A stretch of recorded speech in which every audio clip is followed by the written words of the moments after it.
This is Tread Boldly, Leadership Lessons from the Saints, with Father Nathan Cromly. Hey guys, thanks for having me back again. I want to talk with you today about Saint Paul. I'm excited about him because it's neat to see in the Bible someone who's actually living a life that can give us a lesson, someone whose life is really practical for us. The Bible is not just full of teachings or commandments, it's also full of stories and people who have gone through things that can educate us about the things that we're going through as well. And one of those people is Saint Paul. I mean, if you look at the Acts of the Apostles, his life is basically the story of the Acts of the Apostles. It follows the life and the ministry of Saint Paul from the time that he was a young man until the time he was sent to Rome, where eventually he was then martyred for the faith. And then the story of his life becomes the backbone of the story of the church as she grows from being there only in Israel to spreading throughout the Mediterranean basin.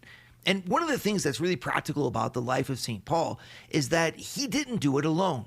In fact, he had a mentor. And in this, of course, he's a terrific example for something a lot of us need in our own lives. Someone who can show us the way, an older brother, an older sister, someone who's able to say, I've been there before, and I can help you get your footing so that you can then dare great things for Christ with your life.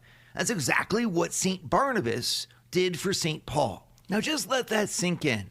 Saint Barnabas was a mentor figure for Saint Paul.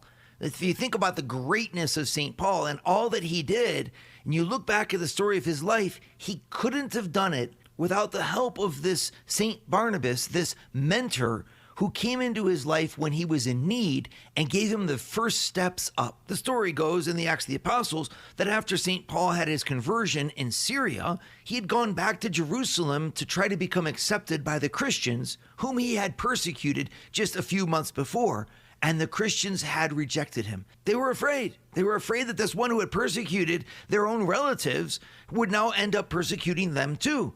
And so out of fear, they kept themselves aloof from St. Paul until St. Barnabas took Paul under his wing and brought him himself into the company of the 12 apostles for them to then accept him. Without Barnabas, there is no Paul. Very simply put, it was because of his endorsement that Paul was accepted. And this happened again in Paul's life. A short time later, he finds himself back in his native Tarsus, where he was sent away from Jerusalem, and he was waiting there doing nothing because he didn't have a mission from the church until St. Barnabas came. He takes Paul under his wing again and asks Paul to teach and to preach with him in Antioch. And they do that together for a year and a half. Before finally, in Antioch, the two of them are then sent on a mission to where? St. Barnabas' native Cyprus. The very first place St. Paul goes in his missionary journey is back to the spot where Barnabas opens the door for him, makes the arrangements for him, and then allows St. Paul to gradually take lead in the missionary journeys that would one day spread the gospel throughout the world. While it's true that the two of them would have a sharp disagreement and then eventually part ways, the fact remains that without St. Barnabas, St. Paul never would have gotten his start.